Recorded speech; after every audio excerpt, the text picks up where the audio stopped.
In this video, I'm super excited because we are installing Ridetech's front and rear sway bar on this C5 Z06. So this will fit a C5 or a C6, but these are upgraded over the factory sway bar. So I already removed the front one just so I could show you guys on the bench the substantial difference. So this is the factory Z06 sway bar, and this is our new Ridetech one. And the difference is crazy how much thicker in diameter this one is than the stock one. Here's our rear one. Here's all of our hardware to get the job done. We're gonna be going completely through it. And the rear one here is still stock. It's still on here, so I was gonna walk through that with you guys. But I'm sure if you guys are tackling this job yourself, you guys can figure out how to get the sway bars off. It's really not that difficult. You just take off the nut off the back of here.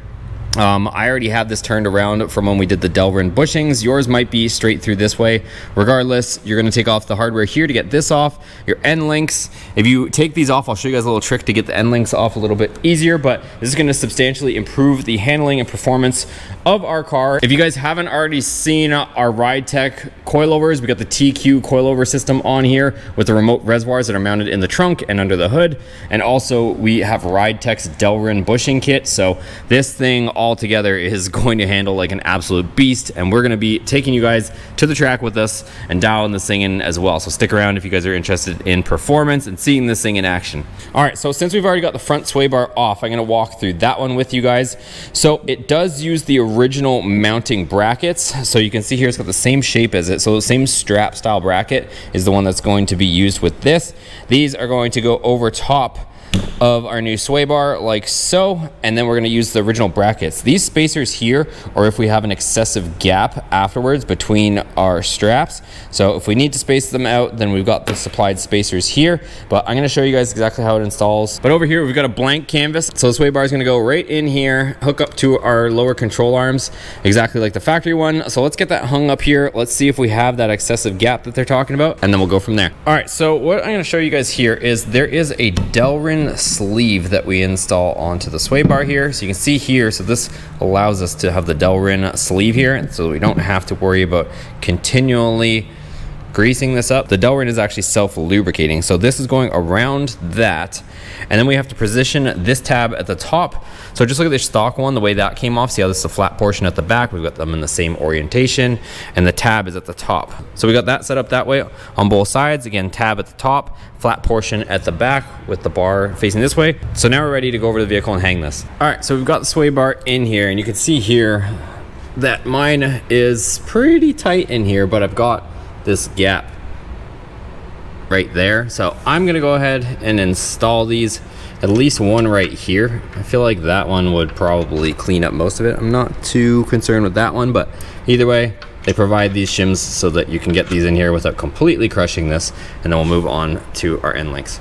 All right, so now we're gonna put these end links on here. I installed this one just so you can see what it looks like assembled. So that's gonna go there, and the two ball joints are going to oppose each other. So let me show you guys how that assembles. So we're gonna take our two ball joints, we're gonna thread these all the way to the end. Then we're gonna take our aluminum Ridetech union here, and we're gonna screw this on. So this goes all the way straight through. So you want to balance these as evenly as possible. So get them to about 1/4 of an inch to the end where the nut is, about there. You'll see what I'm talking about in a second. Once we screw this in, these two ends are gonna butt up against each other. So we're gonna wanna balance it so that they're even and that this Ridetech aluminum piece is in the center. So it should be getting about there. So see how that stops? So I gotta move this over. So we're gonna loosen this a little bit, tighten this a little bit until these gaps are even. So you can see there, this one's got to come out a little bit more, this one can come in, and we're pretty dang close right there actually, and we want them to oppose each other. So we're good there. We can go ahead, bring these in, our jam nuts, and we can lock them into place, and then we can install this on the vehicle. You can also see it's got the grease fittings on the end there, and then it's got these spacers here. So this is the thick one. So this is gonna be going through the actual sway bar itself. So the thick one is gonna go here. It's actually a silver in color. We're gonna go through the sway bar, and then this one is gonna go on the outside, followed by our nut. So it's gonna assemble like that onto the vehicle. This is gonna go to the factory lower control arm bolt hole, and that's gonna go to our Ridetech sway bar. We're gonna insert the lower portion into the actual control arm. It's just gonna make it a little bit easier. We'll take off all this hardware here.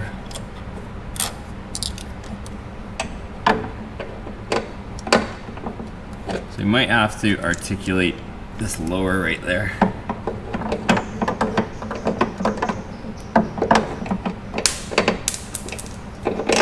Okay, so that's in place.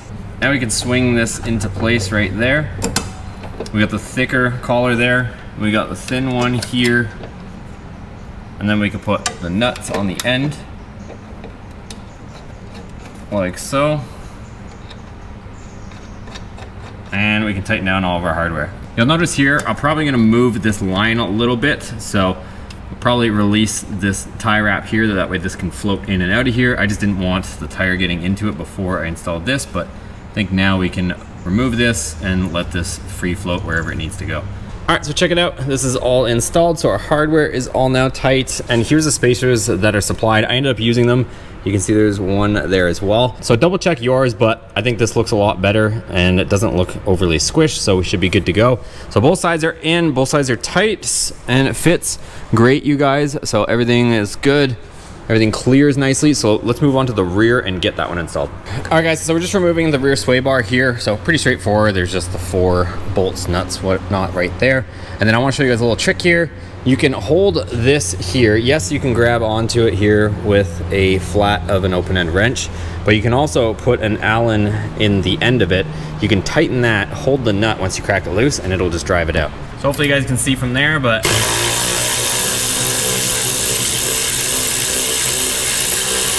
just a faster way to remove those types of joints. So there's the nut, there's the end of the sway bar, now we can take it off. All right, here's a comparison. Here's the stock one next to the Ridetech one. You can clearly see the Ridetech one is thicker, so we're gonna go ahead and get this on here. So in order to do that, we're gonna slip these bushings over the top in the same location that those ones were removed. So we'll slip those over there, throw our bracket over, and then we'll get this hung on there. All right, so we've got our Ridetech sway bar hung right here.